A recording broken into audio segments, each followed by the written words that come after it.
Hello guys, good to see you back. Once again I'm back with another tutorial related object-oriented programming in JavaScript. And in this lesson we are going to learn about inheritance. Now the question is, what is inheritance? In our previous tutorial we learned a lot about classes, how we can create constructor, how we can create property in class. With that also we learned how we can create object using class. And now we are going to learn about inheritance. Suppose I create a class and our class name is A. And this class have its own property and methods. At the same way we have another class and our another class name is class B. It is also have its own property and methods. Now the question is, can we use class A property and method from class B? No, we can't. We cannot use class A properties and method in a simple way. For that we need to use inheritance. Inheritance is going to allow us to do it. Suppose if I want to access class A properties and method from class B, in that case class A become base class. And the class who going to use base class property is called derived class. Not only that, we can create another derived class, which is class C. Now class C can able to use class B properties and method, also class A properties and method. This is the single level inheritance and this is called multi-level inheritance. Because class C derived with class B also class A. I know it's look pretty confusing for you. Let me give you the real life and graphical example. Inheritance allow us to define a class that inherits all the methods and properties from another class. Now let's try to understand it in a simpler terms with a picture. Suppose this is your grandfather and your grandfather owned a lot of land in the past.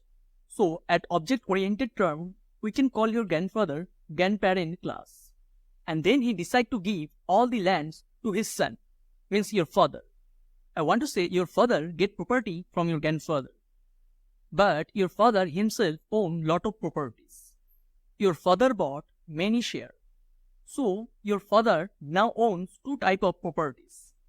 So he can sell his land and his own shares if he wish. But your father decide to transfer his ancestral property and shares to your name. But you yourself have made a lot of properties. You have lot of cryptocurrencies. So if you want, you can use your own cryptocurrency, otherwise your father's shares, otherwise your grandfather lands. But your grandfather cannot use your father's share. Also, your father cannot use your cryptocurrencies. But your father can use his father's lands. But your grandfather is not authorized to use his son's shares. Similarly, your father cannot use your cryptocurrencies. But you have to access all of it. You can use land, you can use shares, and also you can use your own cryptocurrencies. Basically, we control repeatability using inheritance. Now, let's understand it with object-oriented term. Suppose your grandfather land is a function and your father's share is also function.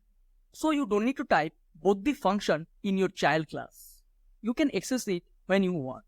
But your grandfather and your father cannot access your properties. I hope now it's clear for you what is inheritance.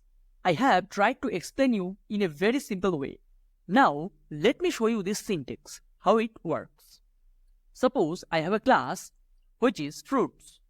And now I want to create another class which is able to use class fruits properties and method. And our class name is vegetables, which is extended with fruit class. So in our case, base class is fruits and vegetable is derived class, which is derived with fruits. And here we need to use a special keyword which is used to derive with another class, and the keyword is extends. Next we need to pass the base class name. And in our fruit class we have some properties and methods. Then I create a object using fruit class. Let f equal to new fruits. So f is our object. And this object is able to use only fruit class property and methods. But if I create an object using vegetable class, suppose let v equal to new vegetable, then this object can access its own properties and methods. Also, it can access fruit class properties and methods. So this is how inheritance works. So let's start the practical and see how we can use it.